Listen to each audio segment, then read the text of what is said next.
자, 지금부터는 자, 3-2 주행 장치에 대해서 알아보도록 하겠습니다.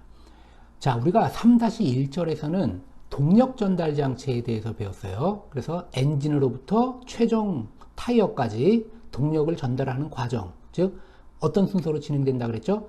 엔진에서 나온 동력이 자, 클러치를 거쳐서 그다음 변속기, 그다음 변속기에서 추진축을 거친 다음에 종감속기요, 차동장치, 그 다음에 최종 구동축, 그런 다음에 최종적으로 결국 뭐죠?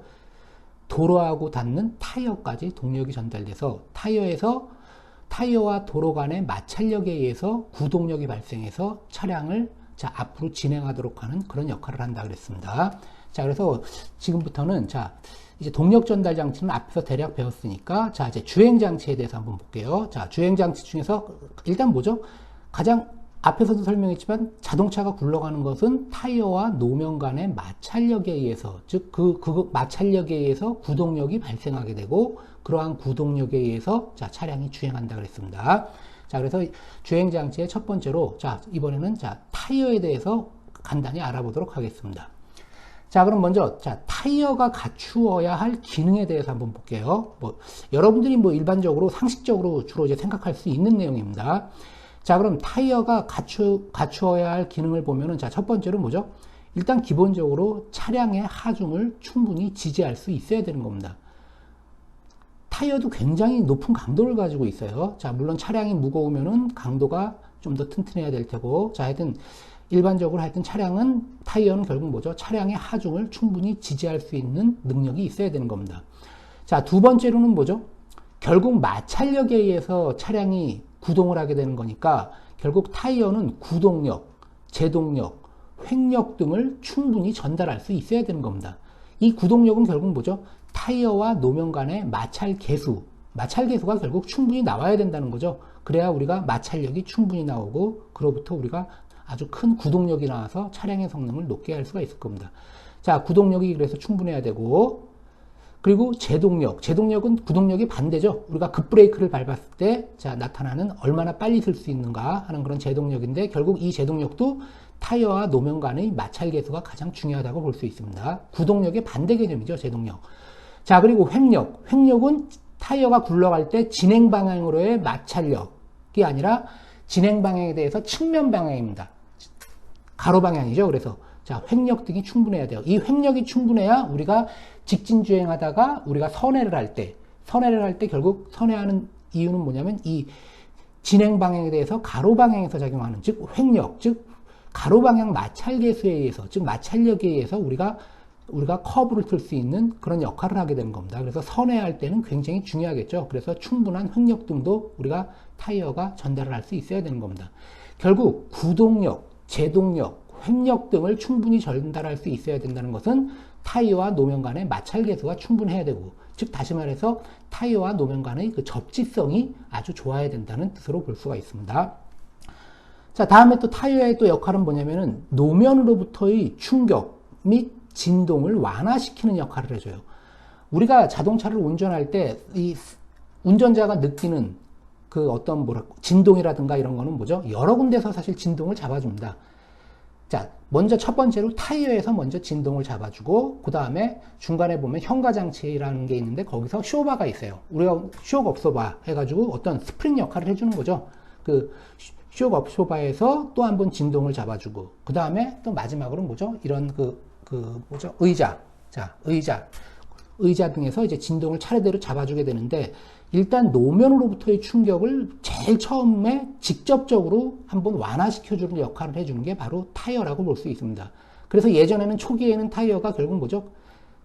철제로 되어 있었죠. 혹은 나무로 되어 있었지만 이게 이제 타이어가 이제 발달하면서 이게 고무 타이어가 나오게 된 이유가 바로 이 충격을 가장 완화시켜주는데 큰 역할을 할 수 있기 때문에 우리가 고무 타이어가 나오게 됐다고 보시면 되는 겁니다. 그래서 타이어는 노면으로부터의 충격 및 진동을 완화시켜주는 역할을 해줘야 돼요. 즉 스프링 작용, 즉 탄성 작용이죠. 자, 그래서 충격을 완화시키는 작용을 해줘야 됩니다. 자, 다음에는 적절한 조향성과 차체의 방향 안정성을 기할 수 있어야 한다 그랬어요. 자, 이것은 위에서 얘기한 이 횡력하고 좀 비슷한 개념이라고 보시면 돼요. 즉 조향, 즉 커브를 틀려면은 어떻게 되죠? 노면과 자, 타이어 간의 마찰 계수가 충분해야 되고, 그리고 뭐죠? 선회를 하려면은 횡력, 가로 방향의 마찰 계수가 충분해야 되는 겁니다. 그래서 자, 적절한 조향성과 차체의 방향 안정성을 기할 수 있어야 되는 그런 것을 또 갖춰줘야 해요, 타이어는. 자, 다음에는 또 뭐죠? 구동저항, 즉 구름저항이 적어야 될 겁니다.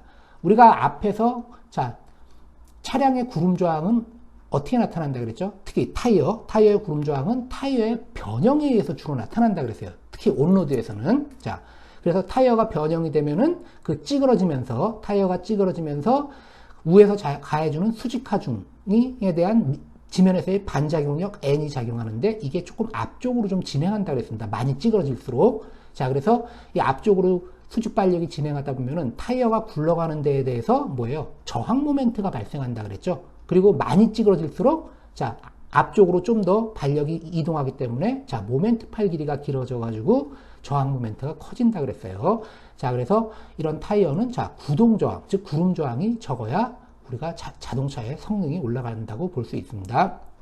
일반적으로는 뭐 동일한 타이어라고 하면 뭐죠? 공기압을 높이면은 구름 저항은 좀 줄일 수 있다 그랬죠. 자, 그 다음에 주행 중 소음과 진동이 역시 적어야 될 겁니다. 자, 그래서 이런 역할, 자, 소음과 진동이 적어야 되고, 그리고 마지막으로 뭐 내구성, 수명이 길어야 된다. 뭐 이거 당연한 얘기죠. 뭐 이거 말고도 뭐 타이어의 기능이 여러 가지가 있겠지만, 하여튼 이게 대표적으로 주요 기능을 이렇게 제가 나열을 해놨습니다. 자, 그 중에서도 뭐 요 중에서도 중요하다 그러면 차량의 하중을 지지하는 거, 그리고 지면과의 마찰 계수, 즉 마찰력을 충분히 낼 수 있어야 된다는 거, 즉 접지성이라고 했어요. 그리고 노면으로부터의 충격 및 진동을 완화한다는 거, 이런 게 이제 타이어의 주된 역할이라고 할 수가 있습니다.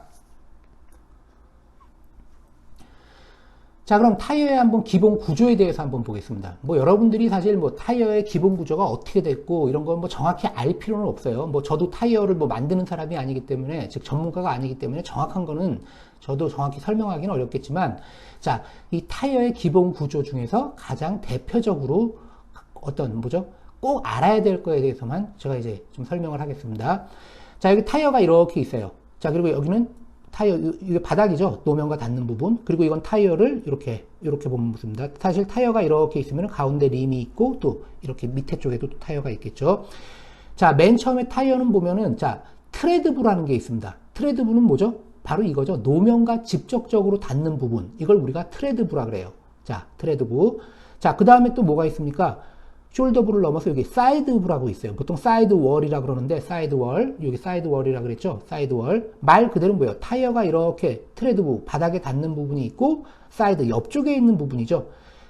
타이어가 진행을 하다 보면은, 차량이 주행하다 보면은, 자, 수직하중을 받게 되고, 그리고 충격에 의해서도 막 수직하중을 받다 보면은 타이어가 막 찌그러지게 될 겁니다. 즉, 이 사이드월부가 결국 뭐냐면은, 차량이 주행을 하면서, 쉽게 말해서, 펴졌다, 굽어졌다, 즉 굴신 운동을 하는 부분이라고 생각할 수가 있습니다. 자, 그래서 이 사이드 월부에서 가장 많이 뭐죠? 충격, 노면에 대한 충격을 완화해주는, 즉 스프링 역할을 가장 많이 해주는 역할이라고 생각을 하시면 돼요. 그래서 지면에 닿는 부분인 이 트레드부, 자, 그리고 그 다음에 이 굴신 운동, 즉 충격을 가장 크게 완화해주는 역할을 해주는 사이드부라는 게 있고, 그리고 트레드부하고 사이드부 사이에 또 뭐가 있냐면, 자, 숄더부라고 있습니다. 말 그대로 어깨 부분이라고 생각하시면 되죠. 자, 숄더 부분이 이렇게 있습니다. 자, 그래서 트레드부, 숄더부, 사이드부 부분은 이렇게 나눠져 있고, 여긴 전부 다 고무로 되어 있겠죠. 자, 이렇게 되어 있습니다. 자, 그 다음에 이제 중요한 게 뭐냐면은, 자, 여기 보시면은 카커스라는 게 있습니다. 카커스.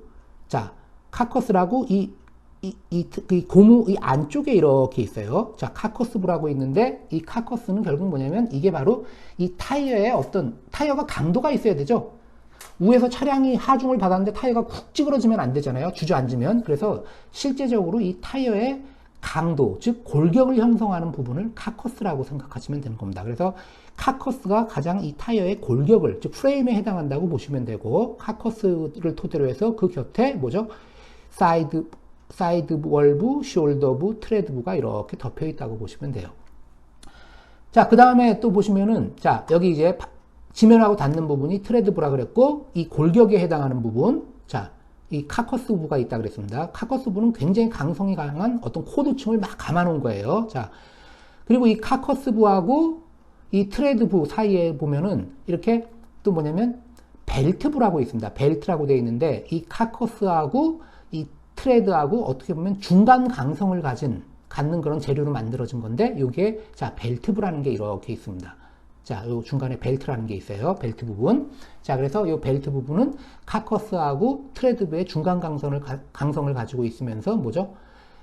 트레드하고 카커스하고 이게 분리되는 거, 즉 방리가 되는 그 방리 현상을 좀 막아주는 역할도 이렇게 해주면서 자 트레드부를 꽉 잡아주는 역할을 해주는 게 이 벨트부라고 생각을 하시면 됩니다. 자 이렇게 있고 자 그 다음에 또 여기 또 보시면은 또 뭐가 중요한가 여기 인너 라이너라고 있는데 자 보통 타이어를 보시면은 예전에는 타이어가 보면은 안에 튜브가 들어가 있었어요. 근데 요새는 어떻게 돼 있죠? 튜브가 없죠. 그냥 타이어에 림이라고 해가지고 림에 그냥 끼워가지고 꽉 고정을 시켜서 공기를 주입하는 형태로 되어 있습니다. 자, 그래서 여기 이제 오른쪽 그림을 보시면은 타이어가 왼쪽은 튜브 타입이고 오른쪽은 튜브리스 타입이에요. 지금 현재 나와 있는 타이어, 이런 자동차라든가 이런 타이어의 거의 대부분은 거의 100% 가까이입니다. 자, 튜브가 없는 튜브 타이어라고 보시면 돼요. 그리고 옛날에는 이제 튜브 타입이 많이 있었지만 지금은 거의 사용을 안 하고 어떤 뭐 이륜 자동차라든가 뭐 자전거라든가 기타 그런 데 많이 사용을 하고 있습니다. 아직도. 근데 이 자동차, 특히 승용차에는 전부 다 튜브가 없는 튜브리스 타이어라고 보시면 돼요. 자, 그러면 튜브가 없다 그랬어요. 그럼 여기 림이 이렇게 있는데 여기다가 이 타이어를 고정을 시켜가지고 꽉 조이게 되는 겁니다. 그 다음에 여기서 바람을 넣어줘요. 공기를 넣으면 이게 팽창을 해가지고 이제 팽팽하게 공기압에 의해서 자, 이렇게 하중을 지지할 수 있게 되는데 이 안에 있는 공기가 이 타이어 바깥으로 공기가 새면 안 되겠죠. 자, 그래서 이 인너 라이너라는 것은 이 카커스 안쪽에 공기가 통하지 않도록 아주 그 공기가 안 통할 수 있는 재료로 이렇게 막아져 있다고 생각을 하시면 되는 겁니다.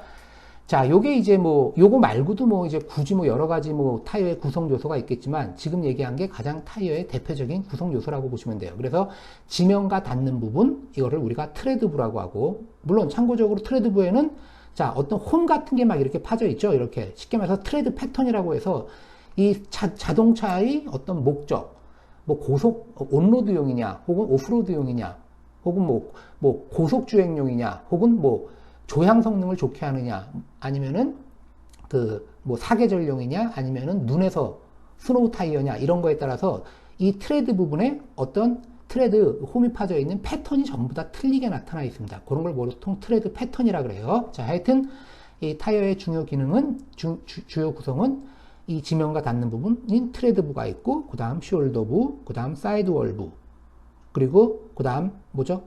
이 타이어의 골격에 해당하는 자, 이 카커스라 그랬습니다. 가장 튼튼한 부분 카커스부가 있고, 그리고 카커스부하고 트레드 부분 사이에 자, 벨트부라는 게 중간 강성을 가지고 있는 재질로 된 벨트부라는 게 이렇게 있다고 생각하시면 되고, 그리고 이 안쪽에 뭐죠? 공기가 누설되면 안 되니까 자, 공기가 빠지지 않도록 자, 인너 라이너라는 부분이 이렇게 들어가 있다고 생각하시면 돼요. 자, 그리고 여기 뭐 비드부라고 되어 있는데 이것은 뭐 뒤에 다시 한번 설명하도록 하겠습니다. 자, 하여튼 이건 별로 중요한 건 아니고 하여튼 지금 설명한 게 가장 중요한 타이어의 구성 요소라고 보시면 되는 겁니다. 자, 요 구성 요소에 대한 거는 뒤에 제가 요 다음 페이지에 좀 정리를 해놨으니까 그걸 보고서 한번 쭉 했습니다. 자, 앞에서 이제 간단히 설명을 했는데 자, 맨 처음에 자, 트레드 부분. 자, 이거 지면과 직접 닿는 부분이라 그랬죠. 자, 그래서 트레드 부분은 직접 노면과 접촉하는 부분이라 그랬습니다. 자, 직접 노면과 접촉하는 부분으로서 어떻게 보면 굉장히 중요하죠. 왜? 이 부분이 노면과 접촉하니까 이 트레드 부분에서 마찰력을 일으켜가지고 구동력 혹은 횡력, 그래서 직진이라든가 조향 성능은 이 직접 노면과 접촉하는 부분인 트레드에서 거의 역할을 차지한다고 보시면 돼요. 자, 그래서 트레드는 직접 노면과 접촉하는 부분으로서 카커스, 브레이커, 이거 벨트라고 생각하시면 됩니다. 앞에서 얘기한 카커스 또는 브레이커를 보호하고 타이어의 내구력을 높이기 위하여 고무층으로 만들어져 있다 그랬어요. 그리고 당연히 마모라든가 외상, 그리고 충격에도 강해야 되겠죠. 그리고 발열도 적어야 할 겁니다. 자, 열이 생기면은 열도 적게 발생해야겠지만 또 열이 발생하면은 빨리 대기 중으로 이제 열을 자, 확산시켜서 내보내야 되겠죠. 자, 이런 기능을 가지고 있어야 되고, 그리고 앞에서도 설명했지만 표면에는 타이어의 사용 목적에 따라 여러 가지 모양의 트레드 패턴이 새겨져 있다 그랬습니다. 자, 요거는 뒤에서 잠깐 다시 한번 다루고 넘어가도록 하겠습니다. 뒤쪽에서 한번 더 다룰 거예요, 이 부분은. 자, 그리고 트레드에 가공된 길이 방향 그루브는, 이건 뭐냐면 타이어를 우리가 쫙 보시면은 뭐 길이 방향, 타이어 원둘레 방향으로 이렇게 홈이 이렇게 길게 쭉쭉 파져 있는 게 이제 있습니다. 안으로 좀 들어가 있죠. 이렇게. 길이 방향 그루브는 선의 안정성을 부여하고 가로 방향 그루브는 구동력을 전달하는 데 기여한다 그랬습니다. 자, 이런 특성을 가지고 있어요. 자, 그 다음에 이제 카커스, 타이어 내부에 있으면서 골격을 형성하는 가장 튼튼한 부분이라 그랬죠. 자, 카커스는 타이어 내부의 코드층을 가리키는 것으로 하중을 지지하고 충격을 흡수하는 역할을 한다 그랬어요. 그래서 타이어의 주행 중 굴신 운동에 대한 내 필요성이 강해야 하고, 자, 결국은 이게 바로 타이어의 골격을 형성하는 주요 부분이라고 할 수가 있습니다. 카커스가 약하면 타이어 주저앉겠죠. 그래서 타이어의 골격을 형성하는 부분이라고 생각을 하시면 돼요. 자, 그리고 뭐 여기 뭐 고무로 피복한 고드를 뭐 빗금 또는 방사용으로 번갈아 여러 장을 맞붙인 것으로 타이어 내에 충전된 공기압을 유지하기 위한 강도를 가지도록 만들어져 있다. 즉 골격이기 때문에 강도가 굉장히 튼튼해야 되겠죠. 자, 그리고 여기 밑에는 뭐 코드에는 재질이 이렇게 나와 있습니다. 자, 이거는 여러분들이 이제 한번 쭉 읽어보시기 바라고. 자, 앞에서 이제 벨트라 그랬죠.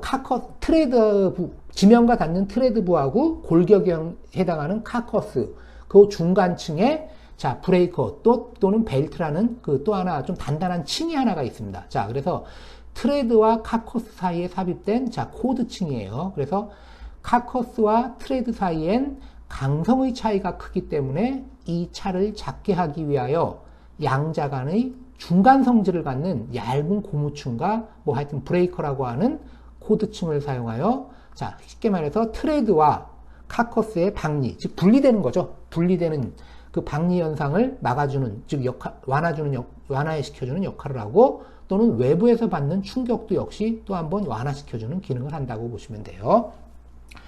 자, 그리고 이제 뭐 케플라이, 이건 뭐 중요한 건 아니지만 그냥 읽고만 넘어가겠습니다. 뭐 벨트 위에 부착되는 특수 코드지로 주행 시 성능을 향상시켜주며 벨트의 이탈 현상을 방지한다 그랬고, 자, 다음에 이제 사이드월브, 이게 결국 뭐죠?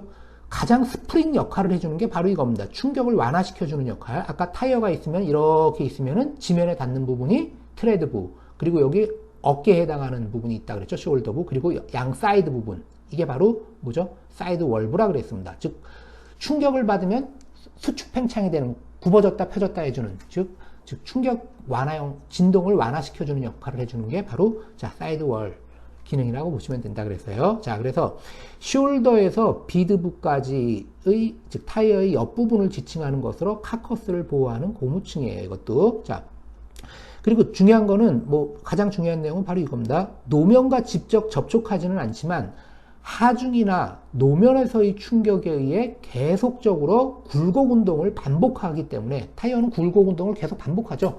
자, 이 굴곡성 및 내피로성이 높은 고무가 사용이 돼야 되고, 또한 굴신 운동을 통해 승차감을 좋게 하는 역할을 한다 그랬어요. 굴신 운동이 결국 뭐죠? 타이어가 굽어졌다 퍼졌다 하는, 즉 결국 이 사이드월이 스프링 역할을 해준다고 보시면 되는 겁니다. 자, 충격을 완화해주는 역할을 가장 많이 해주는 게, 자, 이 사이드 월브라고 생각을 하시면 돼요. 자, 그리고 사이드 월의 높이가 낮으면, 흔히 뭐 광폭 타이어는 보통 타이어가 높이가 낮아요. 이렇게 폭이 넓은 대신에. 자, 즉 사이드 월브가 높이가 낮습니다. 일반적으로 광폭 타이어는. 자, 하여튼 이 사이드 월의 높이가 낮으면 결국 뭐죠? 굴신 운동하기가 쉽지가 않겠죠. 자, 그래서 사이드 월의 높이가 낮으면은 타이어의 강성도 사실 또 증가를 하게 됩니다. 많이 굽어졌다 펴졌다 하지 않기 때문에. 그래서 타이어의 강성이 증가하므로, 자, 조향성은 굉장히 좋아요.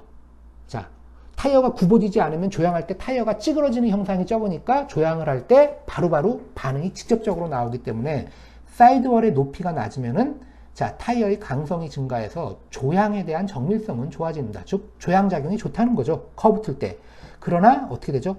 사이드월브가 높이가 낮으면 스프링 역할이 줄어들게 되겠죠. 자, 그래서 승차감이 떨어지는 그런 단점이 있다고 생각을 하시면.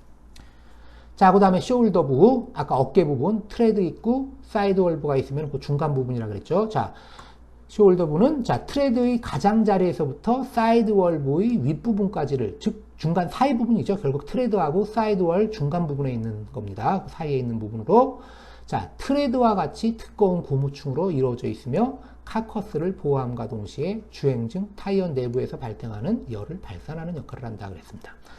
자, 그리고 이제 비드 부분이라는 게 있는데, 자, 여기 그림은 안 나와 있지만 앞에는 나와 있었죠. 자, 타이어의 공기압에 대항하여 카커스의 끝부분을 지지하며 타이어를 림에 고정시키는 역할을 한다 그랬어요. 즉, 타이어가 이렇게 있으면은 여기 림이 이렇게 있죠. 림에다가 타이어를 고정시키는데 고정시키는 역할을 해주는 게 바로 림에 타이어를 고정시키는 역할을 해주는 게 비드 부분이라고 생각하시면 됩니다.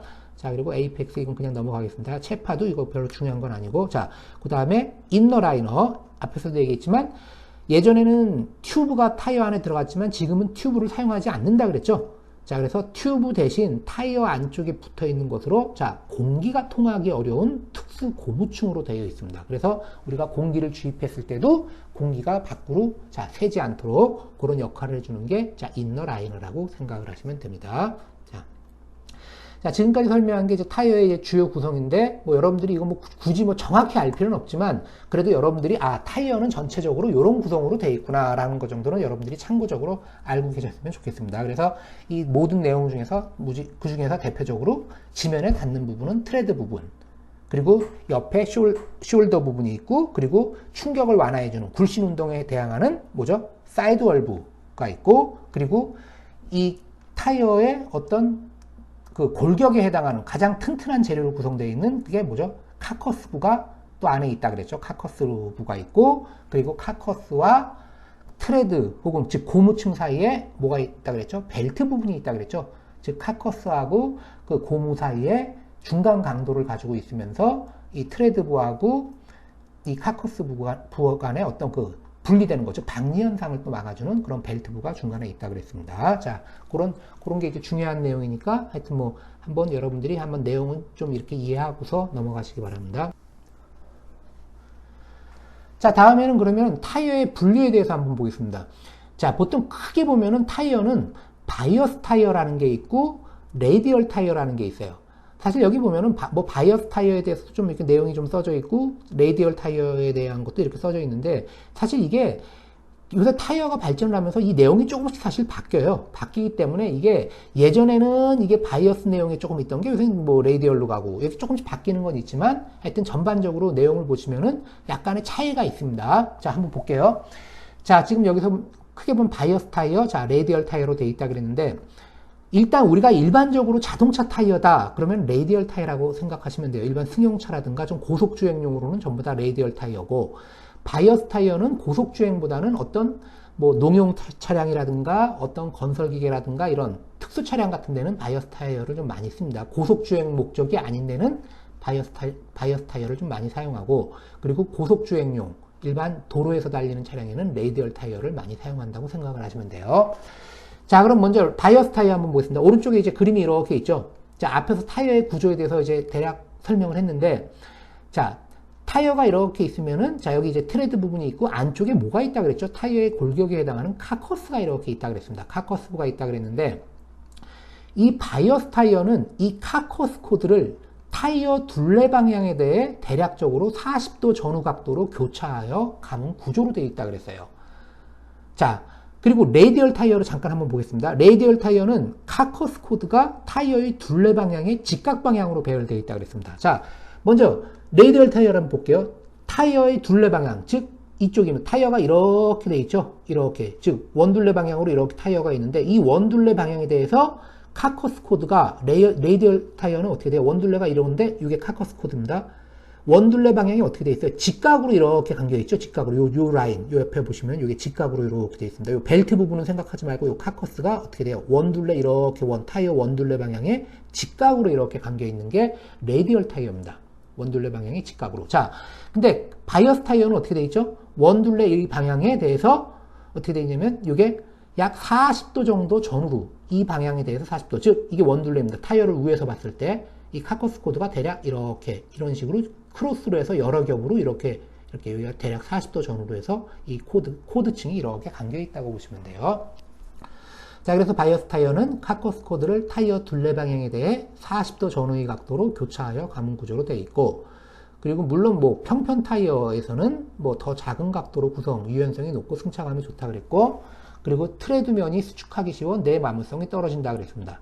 사실 이런 용어가 좀 듣기에도 좀 애매해요, 사실은. 자, 하여튼 결국 바이어스 타이어는 결국 뭐냐면은 카커스를 감은 각도가 좀 틀리고, 그리고 한마디로 말해서 고속용으로는 적합하지는 않지만 이 레디얼 타이어보다는 유연성이 좀 높아요, 상대적으로. 그래서 승차감이 좀 좋은 기능을 가지고 있습니다. 단 좀 저속주행을 목적으로 하는 그런 차량에 사용할 때 유연성이 높고 승차감이 높습니다. 그래서 고속용에는 주로 사용을 안 해요. 자, 그리고 레디얼 타이어는, 자, 조금 전에 되어 있지만 타이어 코드가 타이어 둘레방에 대해서 직각으로 되어 있다 그랬고, 자, 그리고 뭐 이거는 바이어스 타이어에 비해서 트레드부의 강성이 좀 높아요. 왜? 고속용으로 주행하기 때문에 좀 단단해야 되겠죠. 강성이 좀 높아야 되겠죠, 상대적으로. 그리고 타이어의 변형에 대한 트레드의 수축이 거의 없기 때문에 내마모성도 굉장히 뛰어납니다. 그리고 좀 강성이 높기 때문에 결국 뭐죠? 롤링 레지스턴스, 결국 뭐죠? 회전 저항이죠. 구름 저항. 구름 저항이 적어요. 당연히 구름 저항이 적어야 우리가 고속 주행하는데 아주 고속 주행에 적합해지겠죠. 그래서 구름 저항, 즉 롤링 레지스턴스가 적고 타이어의 발열도 적고 조종 안정성도 뛰어납니다. 자, 근데 벨트의 강성이 높기 때문에 여기 중간에 보면은 레디얼 타이어는 이 카커스 부분이 있고 그리고 트레드 부분이 있는데 이 중간에 이제 벨트층이 여러 겹으로 또 이렇게 감겨져 있습니다. 이 카커스하고 트레드의 중간 강도를 가지고 있는 층이라 그랬죠. 벨트층이 카커스하고 이 트레드부 사이에 여러 층으로 이렇게 감겨져 있어요. 그래서 이러한 또 이 강성을 높이기 위한 겁니다. 어떻게 보면은 벨트의 강성이 높기 때문에 결국 뭐예요? 고속 주행용으로는 굉장히 좋지만 저속에서 승차감은 상대적으로 떨어진다고 보시면 돼요. 자, 사실 여기 뭐 바이어스 타이어, 레디얼 타이어 이렇게 돼 있지만 사실 아까도 얘기했지만 이 구분이 명확히 되는 건 아닙니다. 사실 이 바이어스 타이어에도 여기 보면 카커스에다가 위에 바로 트레드부가 있는데 이 바이어스 타이어에도 보면은 카커스하고 이 트레드부 사이에 여기처럼 벨트층이 또 있는 바이어스 타이어도 있고 그래요. 그래서 구분은 명확하진 않지만 결국 보면은 한마디로 말해서 레디얼 타이어, 즉 고속 주행하는 타이어는 전부 다 레디얼 타이어라고 생각하시면 되고, 그리고 어떤 농용 차량이라든가 뭐 건설 기계라든가 어떤 특수 목적용 차량, 고속으로 주행하지 않는 그런 거에는 주로 바이어스 타이어를 사용한다고 보시면 되는 겁니다. 그리고 레디얼 타이어는 당연히 고속용으로 주행하니까 타이어의 강성이 높겠죠. 내마모성도 좋고, 그리고 빨리 주행을 하더라도 좀 안정적으로 굴러가야 되기 때문에 레디얼 타이어고, 근데 바이어스 타이어는 저속으로 주행해도 관계가 없습니다. 자, 그래서 고속용이 아니기 때문에 고속용에 적합하진 않지만 이 내마모성도 떨어질 수는 있지만 좀 대신 타이어가 유연해요. 좀 유연하기 때문에 승차감이 레디얼 타이어보다는 상대적으로 좋다고 할 수 있습니다. 자, 물론 이거는 저속에서 그런 거예요. 자, 다음에는 타이어의 호칭 및 규격에 대해서 한번 보겠습니다. 자, 일반적으로 우리가 타이어의 크기를 얘기할 때, 타이어의 크기는 보통 어떻게 얘기하냐면 타이어의 보통 타이어의 폭이 넓은 거를 우리가 보통 광폭 타이어라고 얘기하고 뭐 그러죠. 하여튼 보통 타이어의 크기는 일반적으로 타이어의 폭과 그다음 타이어의 내경을 가지고서 보통 많이 표기를 합니다. 자, 내경이 뭐냐면은 타이어가 이렇게 있으면 안에 내경, 이게 뭐죠? 림이라고 그러죠. 림에다가 우리가 타이어를 여기다 장착을 시킵니다. 그때 쉽게 말해서 림의 직경이라고 생각하시면 돼요, 거의. 자, 그래서 일반적으로 타이어의 크기는 타이어의 폭과 타이어의 요 내경을 가지고서 보통 우리가 타이어의 크기를 우리가 많이 표현을 합니다. 그리고 일반적으로 타이어의 폭은 보통 밀리미터 단위로 많이 표시를 하고, 그리고 타이어의 내경, 타이어의 내경은 혹은 림의 직경이라고 그랬죠. 이거는 보통 인치 단위로 많이 표시를 합니다. 자, 이렇게 생각하시면 돼요. 자, 그리고 그 다음에 여기 이제 타이어를 이제 여기 그림을 한번 보시면은 이게 타이어 폭이고 이게 타이어 내경, 림 직경이라고 그랬죠. 그리고 이게 이제 또 타이어 외경입니다. 외경이 이렇게 있고, 그리고 그 다음에 이게 타이어의 단면 높이가 이렇게 있어요. 이건 뭐냐면 타이어의 외경에서 결국 뭐죠? 타이어의 내경을 뺀 거. 그 다음에 보통 2로 나눠주면은 결국 이게 단면 높이가 되겠죠. 이게 단면 높이라는 게 있습니다. 자, 우리가 여러분들이 보통 타이어에 보면은 평평비라는 말을 많이 씁니다. 퍼센테이지로 표시를 하는데, 평평비. 자, 그래서 요거는 뭐냐면, 타이어의 폭, W라고 되어 있죠. 타이어의 폭의 분의 요 타이어 단면의 높이, 여기 단면의 높이에다가 곱하기 100을 해준 거. 이걸 퍼센테이지로 나타내 준 걸 우리가 평평비라고 보통 이렇게 합니다. 그래서 평평비를 보통, 자, 뭐 어스펙트 레이시오라고 해가지고 타이어의 단면 높이 H를 타이어의 폭으로 나누어 100분율로 이렇게 표시한 거를 우리가 평평비라고 해요. 근데 이 평평비라는 말은 보통 일반적으로 뭐 이렇게도 쓰지만 원래는 평평비가 정확한 말인데 보통 언론에서 보통 뭐 타이어 선전할 때는 평평비라는 말보다는 이 말을 많이 씁니다. 보통 시리즈라는 말을 많이 써요. 뭐 타이어 선전할 때 보면은 뭐 50 시리즈, 60 시리즈 이런 말 많이 씁니다. 자, 그래서 일반적으로 평평비를 또 시리즈라는 말로도 많이 표현을 합니다. 그래서 60 시리즈 하면은 평평비가 60%라는 거예요. 60 시리즈. 타이어 폭분의 요 단면 높이의 비 곱하기 100을 한 게, 자, 60%가 된다는 겁니다. 그래서 60 시리즈. 그리고 50 시리즈는 평평비가 50%가 된다는 뜻이에요. 자, 결국 뭐죠? 일반적으로 평평비가 작을수록 강폭 타이어라고 생각하시면 되는 겁니다. 왜 그러죠? W분의 H가 작을수록 평평비가 작아지겠죠. 그러면 H가 요만큼 됐을 때 W가 커지면 어떻게 돼요? 즉 타이어의 폭이 커질수록 평평비는 작아지게 될 겁니다. 그래서 일반적으로 평평비가 작아질수록 강폭 타이어라고 생각을 하시면 돼요. 자, 뭐 여러분들 보면 뭐 광폭 타이어 보통 뭐 광폭 타이어의 장단점이 다 있겠죠. 자, 그건 이제 뒤에 한번 광폭 타이어에 대한 장단점은 뒤에 한번 다시 설명을 하도록 하겠습니다. 간단히. 자, 그리고 이제 타이어를 옆에서 보면은 보통 이렇게 보면 뭐 상품명이 있어요. 자, 이렇게 상품명이 있고 밑에 보통 브랜드명도 이렇게 있고 그리고 요 옆에 보시면은 여기 보이진 않지만 타이어의 규격 표시가 이렇게 나와 있습니다. 즉 다시 말해서 이 타이어는 치수가 얼마가 되는가. 앞에 보면은 타이어의 크기 어떻게 설명한다 그랬죠?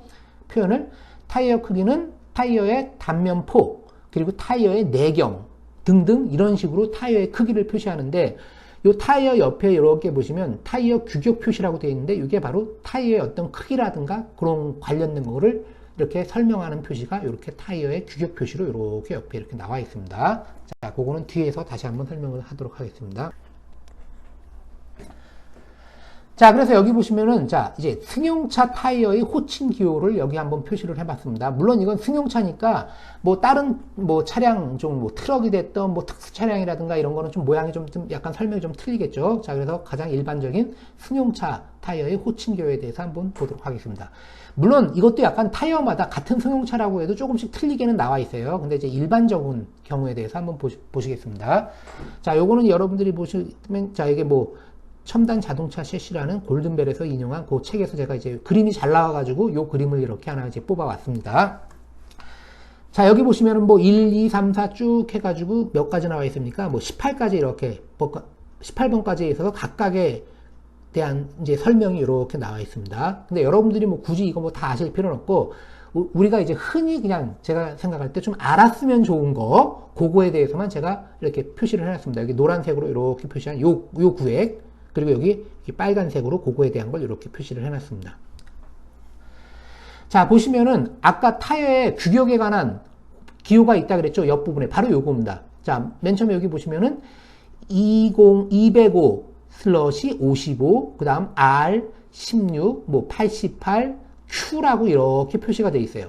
자, 이게 타이어의 어떤 규격을 나타내는 겁니다. 즉 치수에 관련되고 그 외에 기능도 어느 정도 관련되는 기능이라고 보시면 돼요. 이게 어떻게 보면은 타이어를 보통 일반적으로 볼 때 제일 먼저 보는 게 바로 요겁니다. 205/55 R16 88Q 요렇게. 자, 요거에 대해서 한번 보겠습니다. 요게 뭐냐면 맨 처음에 205 여기 12, 13 여기 되죠. 여기 12번에 해당하는 게 200이죠. 자, 205 이게 뭐냐면은 아까 타이어의 크기를 나타낼 때 205 이게 타이어의 폭에 해당하는 겁니다. 즉 타이어 폭이 205mm라는 뜻이에요.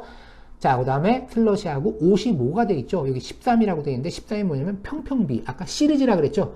타이어의 단면 폭분의 높이의 비. 자, 이게 55 시리즈. 쉽게 말해서 55%. 폭분의 높이 곱하기 100 하면 55%가 나온다는 뜻입니다. 자, 요 55 가지고서 이게 광폭 타이어냐 아니냐를 어느 정도 판단할 수가 있어요. 자, 그 다음에 여기 14 이렇게 되어 있는데 이게 뭐냐면 16이라고 되어 있죠. 16. 요거 16에 해당하는 자 기호가 14. 자 이게 바로 림 직경을 얘기하는 겁니다. 즉 이 타이어의 림, 요게 림이죠. 림 직경 여기서부터 여기까지 림 직경이 16인치라는 겁니다. 즉 16인치 림에다가 이 타이어를 고정시킨다고 보시면 되는 거예요. 림 직경. 자 이렇게 되어 있습니다. 자 그리고 여기 제가 이제 표시를 안 해놨는데 여기 또 뭐죠? 88이라고 되어 있는데 이게 뭐냐면 여기 하중지수라고 되어 있죠. 하중지수. 로드 인덱스라는 말입니다. 하중지수가 88이라고 되어 있어요. 자, 이 88이 뭔지는 정확히는 몰라요. 자, 하중지수.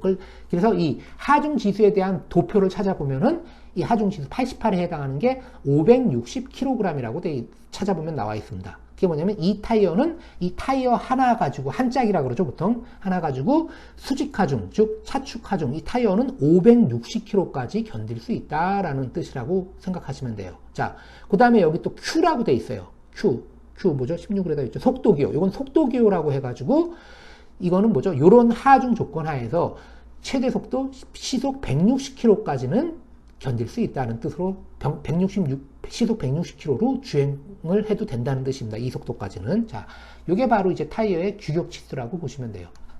자, 그리고 이제 다른 거는 특별한 거 여러분들이 굳이 알 필요는 없는데 이제 굳이 또 하나 이제 여러분들이 자동차를 모르는 사람들이 운전할 때 타이어 교체를 하죠. 뭐 다른 거는 다 잊어버리더라도 요거 하나는 여러분들이 꼭 알고 계시면 좋습니다. 여기 보시면은 DOT 뭐 XT 어쩌고저쩌고 쭉 나와 있으면서 여기 3503이라고 이렇게 되어 있습니다. 요 3503만 여러분들이 꼭 기억하시면 돼요. 요게 뭐냐면은 요 DOT라는 것은 사실은 자 요거는 그 미국에서 나온 운수부입니다. 운송부라는 데의 어떤 그 기준에 맞춰서 이렇게 했다는 건데, 자, 하여튼, 여기 여러 가지 수치가 있는데, 이거는 굳이 아실 필요 없고, 여기 35003이라고 돼 있죠. 자, 이게 뭐냐면은, 첫 번째 35는 뭐냐면은, 생산주를 얘기하는 겁니다. 즉, 35번째, 35번째 주에 생산한 거고, 그리고 오른쪽에 03은 생산 연도예요. 자, 이 얘기는 결국 뭐죠? 이 타이어는 2003년도에 35번째 주에 생산을 했다는 뜻입니다. 자, 이게 왜 중요하죠? 사실, 중요하지 않을 수도 있지만 이 중요한 게 타이어를 교체할 때 타이어집에서 보면은 가능하면 좀 오래된 거를 소모하려고 하겠죠. 좀 오래된 거를 줄 수도 있어요. 교체할 때. 그때 여러분들이 가능하면 타이어 교체할 때 요거를 먼저 꼭 확인을 하세요. 그러면 이게 몇 년도 몇 번째 주에 생산된 건가를 알 수 있겠죠. 그래서 요걸 보고서 최근 걸로 여러분들이 달라고 하시면 되는 겁니다. 그래서 여러분들이 요거는 타이어 운전하는 사람들 요거 타이어 구매할 때 요거 꼭 참고하시기 바랍니다. 타이어 살 때 제일 중요한 거는 뭐죠? 이것보다 중요한 게 뭐죠? 이거죠, 바로. 요 7번, 요거 8번. 8번에 해당하는 게 가장 중요하다고 보시면 돼요. 8번, 9번. 생산 연도하고 생산 주. 요거 굉장히 중요합니다. 자, 우리가 앞에서 타이어의 규격 표시 방법을 아까 설명을 했었습니다. 타이어의 뭐 단면 폭이 어떻고, 뭐 타이어의 구조 기호가 어떻고, 막 이렇게 설명을 했는데, 자, 보통 그거를 표시하는 방법이 여러 가지가 있습니다. 종류가 여러 가지, 워낙 많아가지고 종류는 다양해요. 그래서 그 중에 대표적으로 몇 가지만 이렇게 표현을 했습니다. 자, 보통 이런 식으로 표시하는 게 많아요. 맨 처음에 보면은, 자, 타이어의 단면 폭, 그리고 그 다음 슬러시하고 여기 보면 평평비가 이렇게 들어가 있고, 그리고 그 다음에 나와 있는 게 타이어의 구조 기호가 있습니다. 아, 제가 앞 페이지에서 아까 타이어 가지고 설명할 때 앞 페이지 보시면은 그 규격 기호에 보면 R이라고 하나 돼 있을 겁니다. 그거 제가 설명을 안 했는데 그 R이 뭐냐면은 타이어의 구조 기호라고 해서 그게 레디얼 타이어라는 뜻입니다. 자, 그럼 여기서 다시 한번 설명할 테고. 자, 하여튼 타이어의 단면 폭이 있고 그 다음에 슬러시가 되고, 그 다음 평평비, 그 다음에 타이어의 구조기호, 그리고 타이어의 내경, 즉 적용 림경이라고 그러죠. 림의 직경, 그건 인치 단위로 표시되어 있습니다. 그리고 하중지수, 속도기호. 요게 타이어예요. 특히 승용차 타이어의 규격을 표시하는 가장 일반적인 방법이라고 생각을 하시면 돼요. 자, 그럼 예를 들어서 한번 보겠습니다. 여기 보시면은 아까 타이어 앞 페이지에서도 표시가 되어 있지만 이렇게 표시되어 있어요. 195 슬러시 60 R 14 85 H. 자, 이렇게 되어 있습니다. 자, 그럼 하나하나 볼까요? 195가 뭐라 그랬죠? 타이어의 단면 폭에 해당한다 그랬습니다. 즉, 이 타이어는 단면 폭이 195mm고, 자, 그 다음에 슬러시하고 평평비. 뭐죠? 타이어 폭분의 이 단면 높이의 비가 60%. 즉, 60 시리즈라 그랬죠? 평평비가 60. 그리고 타이어의 구조기호 해당한다 그랬죠. R. 이게 뭐냐면 레디얼 타이어라는 뜻입니다. 앞에 타이어는 레디얼 타이어도 있고 바이어스 타이어가 있다 그랬죠. 자, 그래서 그걸 레디얼 타이어라고 보시면 돼요. 근데 일반적으로 뭐 승용차라든가 고속도로에서 달리는 이런 도로에서 달리는 차량은 거의 다 레디얼 타이어라 그랬죠. 그래서 보통 R자가 일반적으로 다 들어가 있을 겁니다. 자, 그 다음에 네 번째가 뭐죠? 14. 이게 뭐죠? 타이어의 내경, 즉 림의 직경이라고 보시면 돼요. 자, 그래서 인치 단위로 표시됐다 그랬습니다. 그래서 타이어 내경 혹은 림의 직경은 14인치라고 생각을 하시면 되는 거고, 그 다음에 나와 있는 이게 뭐죠? 85 하중 지수라고 되어 있습니다. 즉, 이 85에 해당하는 그거를 우리가 하중 지수 표가 있는데 테이블에서 찾아보면 이 85에 해당하는 킬로그램이 나와 있습니다. 즉, 이 타이어는 타이어 하나 가지고서 몇 킬로까지 지지할 수 있다. 라는 것이 이렇게 나와 있습니다. 해당되는. 그리고 H는 바로 뭐냐면 속도기호예요. 즉 H, 속도기호 역시 테이블을 찾아보면은 이 H에 해당하는 그 속도가 나와 있습니다. 시속 몇 킬로 이내에서까지 주행을 해도 된다라는 그런 속도기호에 해당한다고 보시면 돼요. 자, 또는 이렇게 되어 있는데, 그 다음 이런 예도 있습니다. 자, 이건 뭐죠? 255/7 똑같겠죠? 타이어의 단면폭이 255mm, 그리고 뭐죠? 70 시리즈, 그 다음 레디얼 타이어, 그리고 뭐죠? 이건 네 번째는 타이어 내경, 즉 림 직경이라고 그랬죠? 림 직경이 22.5인치. 자, 그리고 그 다음 85가 하중지수라고 한다 그랬습니다. 아까 하중지수. 근데 여기는 보시면은 하중지수가 두 개로 표시가 돼 있어요. 즉 140/137. 자, 요거는 무슨 얘기냐면은 가끔 트럭 같은 거 보면은 특히 이제 뒤쪽 타이어도 그렇고 타이어가 두 개가 붙어 있는 경우가 있습니다. 즉 복륜이죠. 타이어가 복륜으로 이렇게 달려 있을 때 이 복륜에 대한 하중 지수라고 보시면 되는 겁니다. 자, 그래서 이 복륜, 자, 타이어가 복륜으로 사용할 때는 두 개가 들어가 있으니까 뭐예요? 더 많은 하중을 지지할 수 있겠죠. 그거에 해당하는 하중 지수 140에 대한 하중 지수에 해당하는 무게까지 견딜 수 있다는 거고, 타이어를 두 개를 장착해서 사용했을 때는 요거를 사용하는 거고, 그리고 타이어를 하나만 가지고 복륜이 아니고 타이어 하나만 사용할 때는 하중 지수가 137에 해당하는 그런 하중을 지지할 수 있다고 생각하시면 되는 겁니다. 그래서 이렇게 하중 지수가 두 개로 나온 거는 단륜으로 타이어 하나만 쓸 수도 있고, 그리고 복륜으로도 사용할 경우에 해당한다고 보시면 되는 겁니다. 그리고 J는 역시 속도 기호겠죠. 이 J에 해당하는 표를 찾아서 보면은 이게 시속 몇 킬로 이내까지 주행해도 된다라는 표시라고 보시면 돼요. 자, 그리고 또 이런 식으로 표시된 것도 있어요. 거의 비슷한데, 자, 이건 똑같죠. 차종 구분. 그리고 자, 위에 거하고 똑같은데 차이가 뭡니까? 요 앞에 요 차종 구분만 빼면은 나머지는 똑같아요. 뭐죠? 타이어의 단면폭, 평평비, 타이어 구조기호, 타이어 내경 혹은 적용림경 혹은 하중지수, 속도기호 똑같아요. 자, 근데 요 앞에 차종 구분이 들어가 있는 경우도 있습니다. 자, 여기 보시면 175에 70, R, 13, 82, H. 자, 위에 있는 거하고 표기 방법이 똑같죠? 근데 여기 P라는 게 이렇게 하나가 더 들어가 있어요. 자, 요건 뭐냐면 승용차라는 뜻입니다. 패신저카. 그래서 승용차 전용이라는 뜻이라고 보시면 돼요. 자, 그래서 요거는 보통은 요게 위에 있는 요 방법이 ISO, 즉 국제 규격 방법이라고 보시면 되고, 요 방식은 주로 이제 미국에서는 이런 식으로도 많이 사용을 합니다. 자, 승용차용 타이어라는 뜻이에요. 근데 뭐 승용차용 타이어라고 해서 꼭 승용차만 사용하라는 법은 없죠. 다른 차량에 사용해도 크게 사실 지장은 없습니다. 근데 이제 목적 자체는 승용차용에 가장 적합하다는 뜻으로 생각을 하시면 돼요. 자, 그 다음에 여기 또 똑같이 이렇게 나와있는데, 자, 235, 75, 요건 뭐죠? 폭이 235mm 타이어 폭. 그리고 뭐죠? 요거는 평평비가 75 시리즈, 75%, 그리고 레디얼 타이어. 그리고 여기는 림 직경. 이렇게 있습니다. 그리고 여기는 뭐 굳이 뭐 속도 기호나 하중 기호는 사실 없지만, 자, 이렇게 나와 있고, 하여튼 앞에 LT가 이렇게 있습니다. 요건 뭐냐면 라이트 트럭, 즉 경트럭용이라는 뜻으로 생각을 하시면 돼요. 자, 이렇게 표시하는 것도 있고. 자, 그 다음에 한번 밑에 거 하나 더 볼게요. 요거 좀 틀린데, 자, 여기는 6.00, 자, 다시 12, 다시 4PR, 이런 식으로 표시된 것도 있습니다. 자, 이건 처음에 이게 뭐냐면 타이어의 단면 폭이에요. 아까 타이어의 단면 폭, 여긴 뭐라고 되어 있죠? 밀리미터 단위라 그랬죠? 근데 여기서 타이어의 단면 폭은 인치 단위로 이렇게 표시하는 경우가 있습니다. 그리고 타이어의, 여긴 평평비가 안 나와 있죠? 평평비가 표시가 안 돼 있어요, 여기는. 그 다음에 타이어의 구조기호가 바로 나와 있습니다. 두 번째. 타이어의 구조기호가 있고, 그 다음 타이어의 내경이 있어요. 자, 요게 타이어의 내경입니다. 적용림경. 내경이 이거 12인치라는 거고, 이것도 인치입니다. 타이어의 구조기호가 아까는 여기 R이라고 돼 있었죠. 레디얼 타이어. 근데 요 다시로 돼 있는 거, 요건 뭐냐면 이게 바로 그 바이어스 타이어라는 뜻입니다. 바이어스 타이어는 보통 이게 하이픈으로 이렇게 그냥 써요. 요게 타이어의 구조기호에 해당하는 게 요게 쭉 다시 해서 요게 바이어스 타이어라는 뜻입니다. 그래서 바이어스 타이어는 보통 이런 식으로 많이 표현을 해요. 그래서 타이어의 단면폭이 6.0인치. 밀리미터가 아니고 타이어 단면평을 인치로 표시했고, 타이어의 구조기호 이렇게 다시로 되어 있으면은 이게 뭐죠? 이게 그 바이어스 타이어, 그리고 타이어의 내경, 이것도 인치입니다. 그리고 여기 4PR은 뭐 사실 뭐 플라이 레이팅이라고 해가지고, 이 예전에는 보면은 이 플라이 이 코드층이 아까 뭐라 그랬죠? 코드층이 이렇게 그 카커스하고 이 트레드 부분이 있는데, 그 타이어 거기 보면은 코드층이 이렇게 감겨 있다 그랬죠? 예전에는 이 코드층이 많이 감겨 있을수록 튼튼한 타이어였어요. 이 4PR은 뭐냐면, 4P 하면은 뭐냐면 이게 코드층이 4겹으로 감겨 있다는 겁니다. 근데 요새는 기술이 발달해가지고 코드를 여러 겹 감는다고 튼튼한 게 아니라 아주 튼튼한 재료를 많이 사용하기 때문에 코드 개수와 관계없이 이게 이제 뭡니까? 적게 감아도 타이어를 강도를 튼튼하게 할 수가 있어요. 그래서 이거는 플라이 레이팅이라고 해서 이 감겨있는 개수는 아니고 그 예전 기준으로 했을 때 코드를 4겹 감은 것만큼 강도가 튼튼하다라는 그런 식으로 생각을 하시면 돼요. 그래서 일반적으로 이 숫자가 높을수록 타이어의 강도가 높다고 생각하시면 되는 겁니다.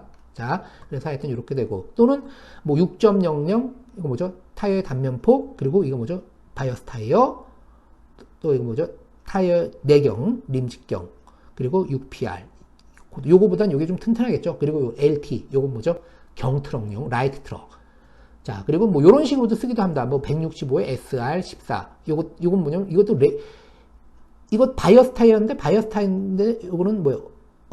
이것도 하여튼 165에 SR14라고 이런 식으로도 표시하기도 합니다. 요거는 이제 기호를 찾아보면은 이게 스피드, 좀 빠른 스피드용 타이어라고 보시면 돼요. 근데 이게 사실은 이게 레이디얼 타이어인데, 여기 들어갔네요.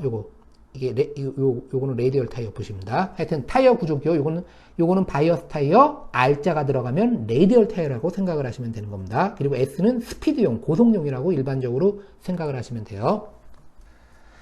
자, 그래서 앞에서 이제 설명했지만 다시 한번 좀 읽고 넘어가겠습니다. 자, 앞에서 미국 스타일이라 그랬죠? 자, P205/60, R15, 91H. 자, 그래서 승용차 표시를 하는 거고, 205 단면폭이 205mm, 평평비 60%, 그리고 레이디알 구조, 그리고 림 직경, 림 외경이죠. 자, 이렇게 돼 있고, 그 다음에 하중지수 91, 속도기호. 그리고 보통 고압 타이어 같은 경우는 표기하는 방법이 틀립니다.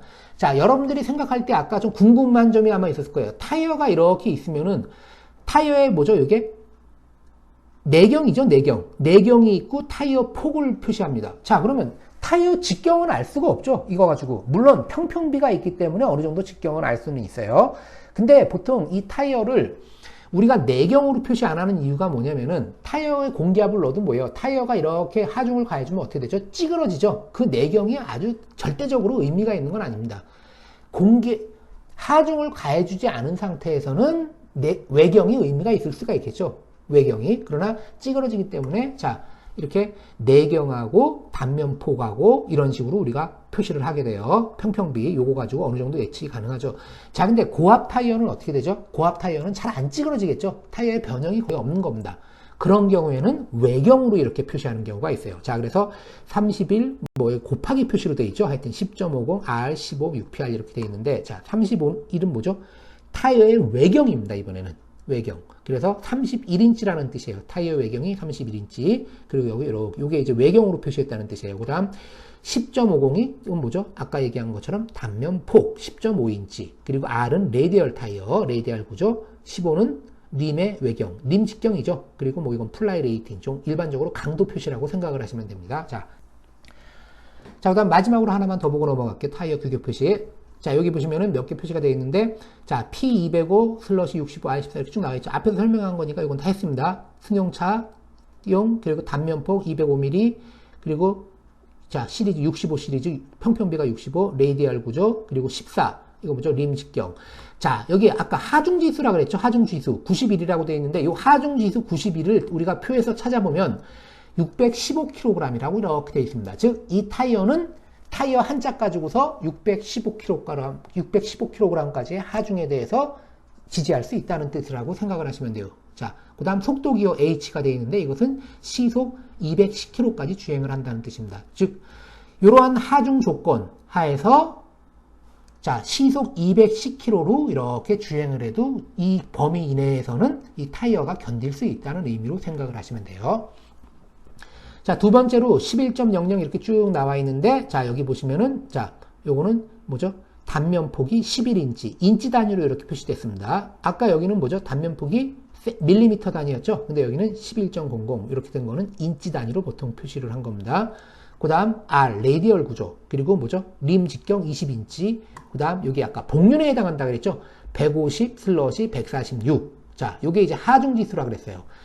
자, 하중지수, 앞은 단륜, 뒤는 복륜 사용 시 지수라 그랬어요. 150은, 자, 3,350kg, 146은 3,000kg. 자, 이렇게. 자, 이게 단륜과 복륜으로 사용 시, 자, 이렇게 생각을 하시면 되는 겁니다.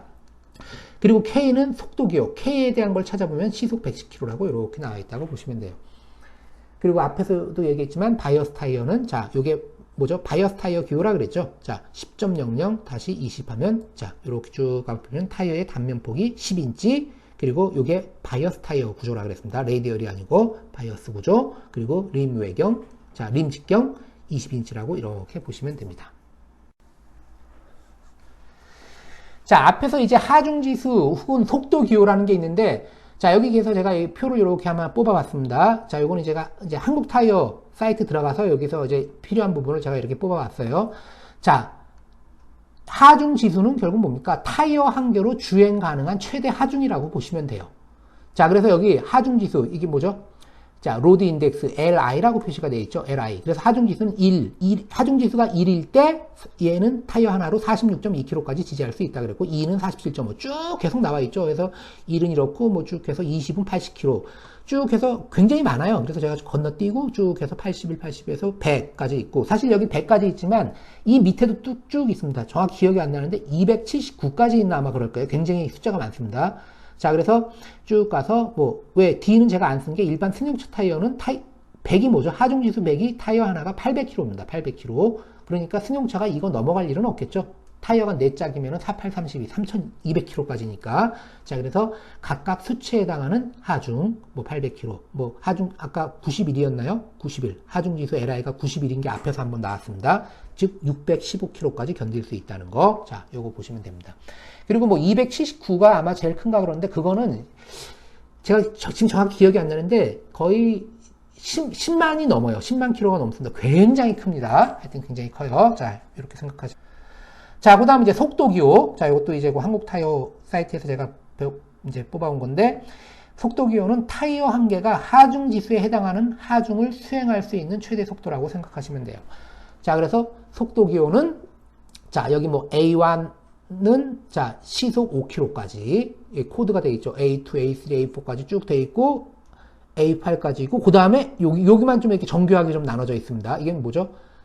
농용 차량이라든가 작업용 차량은 속도 구간이 굉장히 좀 작겠죠. 그래서 좀 정교하게 나눠져 있고, 아래쪽. 그 다음에, 자, 그 다음 B, C, D부터는, 자, 보통 이렇게 10km나 이런 식 간격으로 일반적으로 이렇게 툭툭 떠요. B, C, D에서, 자, 코드 기호가 계속 이렇게 있죠. 자, 그래서 코드 기호, 아까 나왔던 게 뭐였죠? H, 코드 기호 H다. 그러면 시속, 자, 210km까지 주행할 수 있다는 겁니다. 자, 그리고 이거 MPH는 마일이죠. 시속 마일. 즉 210km는 시속 130마일. 자, 이렇게 쭉 이게 한도가 있다고 보시면 돼요. 자, 다음에는 자, 이제 광폭 타이어. 아까 그 평평비가 낮은 게 결국 뭐라 그랬죠? 평평비가 작은 타이어가 결국 광폭 타이어라 그랬어요. 평평비가 클수록 광폭 타이어가 반대 좀 좁은 타이어가 되는 거고. 자, 그러면 광폭 타이어의 한번 장단점에 대해서 보겠습니다. 우리가 승용차를 처음에 사잖아요. 그럼 처음에 사고 나서 보면은 가능하면 광폭 타이어를 달려고 합니다. 그리고 처음에 광폭 타이어가 아니어도 보통 타이어 한번 이제 수명이 돼가지고 교체할 때쯤 되면은 사람들이 보면 약간 광폭 타이어로 바꾸는 경우가 많아요. 좀 시리즈가 좀 낮아지는 거죠, 숫자가. 자, 그러면 그 광폭 타이어에 대한 한번 장단점을 한번 보겠습니다. 장점도 있고 단점도 있겠죠. 자, 한번 볼게요.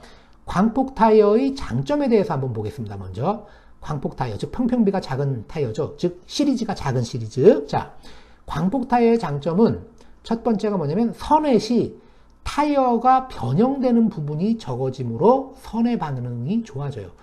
자, 일반적으로 사람들이 광폭 타이어를 이렇게 하잖아요. 폭만 넓히는 게 아닙니다. 폭을 넓히면서 보통 어떻게 돼요? 광폭 타이어 되게 보면은 폭을 완전히 넓히는 경우도 있지만 또 뭐죠? 단면 폭을 줄여도 어떻게 돼요? 단면의 높이를 줄여도 역시 광폭 타이어가 되겠죠. 그 얘기는 뭐예요? 림의 직경을 더 크게, 그러니까 타이어만 바꾸는 게 아니라 타이어를 끼는 림까지 바꾸는 경우가 있습니다. 즉 타이어를 끼는 림의 직경이 커지면은 어떻게 돼요? 타이어의 폭이 동일하다고 하더라도 타이어의 단면 높이가 작아지게 될 겁니다. 림의 직경이 커지면은. 자, 그래도 역시 광폭 타이어가 돼요. 물론 이제 아예 그거 말고도 광폭 타이어 폭을 넓히는 경우도 있고. 근데 타이어를 교체할 때 조심해야 될 건 뭐냐면은 광폭 타이어를 하던 타이어 폭을 적게 하던 그건 관계없지만 타이어 전체 직경에 변화는 주면 안 됩니다. 타이어 직경에 변화를 주지 않은 상태에서 우리가 광폭 타이어로 달아주는 건 관계가 없어요. 자, 직경에 변화를 주면 왜 안 되죠? 앞에서 우리가 2장에서 배웠을 겁니다. 타이어의 직경이 변하면 뭐가 변해요? 구동력이 동일하다고 했을 때, 자, 토크는 뭐죠? 토크는 FR이라 그랬어요. 구동력 곱하기 타이어 반경. 즉, 타이어의 밑면에서 마찰력이 동일하다고 했을 때, 즉, 구동력이 동일하다고 했을 때, 타이어 반경이 커지면 어떻게 되죠? R이 커지니까 토크가 커져요. 즉, 타이어 차축에 걸리는 토크가 커지는 겁니다. 그럼 그 토크가 결국은 뭐예요? 쭉 해서 결국 엔진으로 다시 엔진에 대한 부하로 들어가게 되는 겁니다. 즉 차량 자체에 무리가 가게 되는 거예요. 그래서 타이어는 교체를 하더라도 폭을 변화시키는 거는 관계가 없지만 직경의 변화는 절대로 해주면 안 되는 겁니다. 물론 직경이 뭐 조금 변화되는 거야 뭐 크게 영향은 없겠지만 직경의 큰 부분이 변화되면은 이거는 타이어 자체 성능 자체가 달라지게 되는 겁니다. 예전에 언덕길을 올라가던 거를 못 올라갈 수도 있는 거고 이런 식으로. 자, 그래서 타이어는 폭은 광폭 타이어로 바꾸는 건 관계없지만 직경의 변화는 절대 주면 안 된다는 거 굉장히 중요합니다. 자, 그럼 제가 지금 얘기가 좀 딴 데로 샜는데, 자, 하여튼 광폭 타이어의 한번 장점 한번 보겠습니다. 일단 광폭 타이어의 장점은, 자, 선회 시 타이어가 변형되는 부분이 적어지므로 선회 반응이 좋아진다 그랬어요. 즉 광폭 타이어라는 거는 일반적으로 단면 폭의 높이가 좀 낮아집니다. 그럼 어떻게 되죠? 지면에서 딱 마찰을 가하면서 굴러가죠. 선회를 하면 어떻게 돼요? 타이어가 이렇게 옆으로 틀어지죠. 그러면서 원심력이 막 작용하면서 타이어가 옆으로 밀리려고 할 겁니다. 차량 자체가 원심력이 발생하니까 선회를 할 때는. 그러면서 타이어가 변형이 되는데 이 변형되는 부분이 적어지게 될 거예요. 쉽게 말해서 사이드 월브가 적어지는 거죠. 광폭 타이어는 일반적으로 사이드 월브가 좀 적어집니다. 그럼 뭐요? 이 굴신 운동이 적어지니까 타이어의 변형되는 부분이 적어져요. 그러면 결국 뭐죠? 타이어의 노면에서 있던 게 바로 타이어로 뭐예요? 반응이 바로 오기 때문에 선회 반응, 선회 성능이 좋아진다는 그런 장점이 있습니다. 따라서 이러한 원인으로 해서 선회 시, 즉 코너링 시 측면 안정성이 높아지게 되고, 그 다음 측면 비틀림 및 측면 변형에 대한 저항성이 높다 그랬어요. 즉 사이드 월브가 일반적으로 적으니까. 자, 요거는 위에서 설명했습니다. 자, 그리고 조향 핸들의 동작에 대한 응답성이 정밀해진다 그랬어요. 이것도 거의 같은 얘기입니다. 이 타이어의 변형되는 부분이 적어지므로 사이드 월브가 적기 때문에 조향 핸들의 동작에 대해서 바로바로 반응이 오겠죠. 이게 변형이 많으면 반응이 늦게 올 텐데 타이어가 변형이 많이 되면.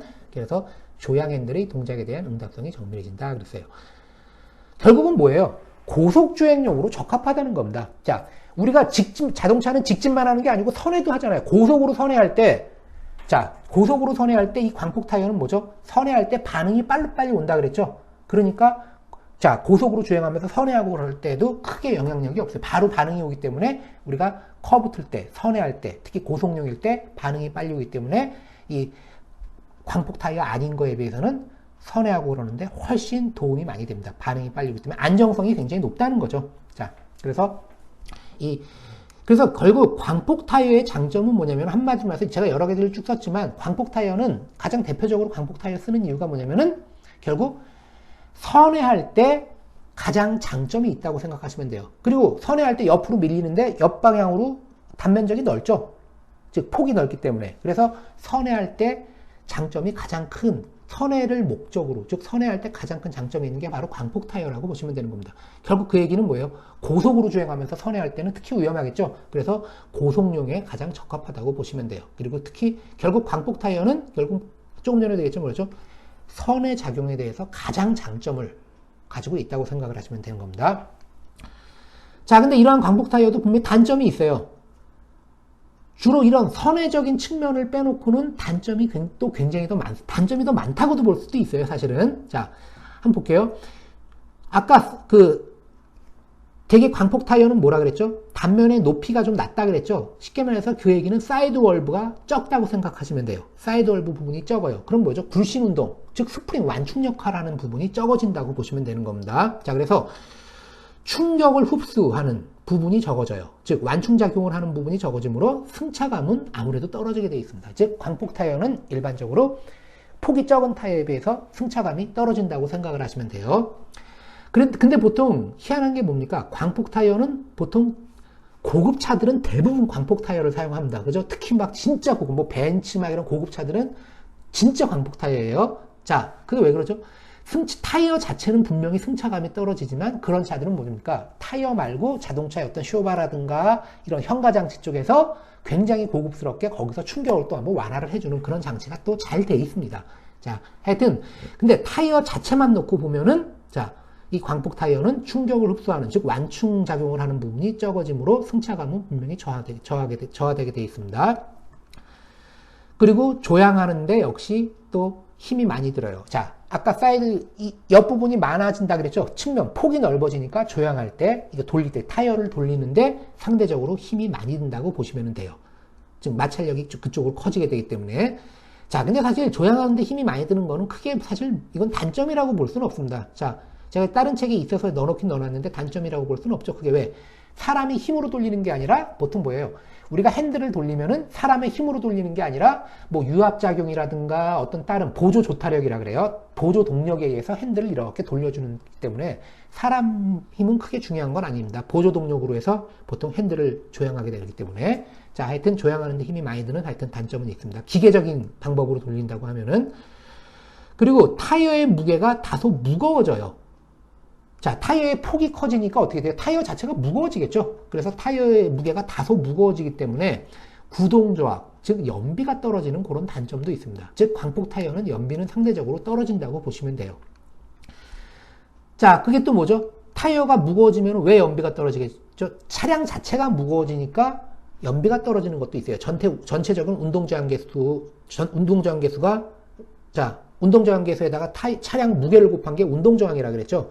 그러니까 자, 타이어가 무거워지면은 전체 운동저항이 커지는 그런 것도 있지만 사실 그 운동저항 커지는 거는 별게 아닙니다. 거의 무시할 만해요. 근데 뭐라 그랬죠?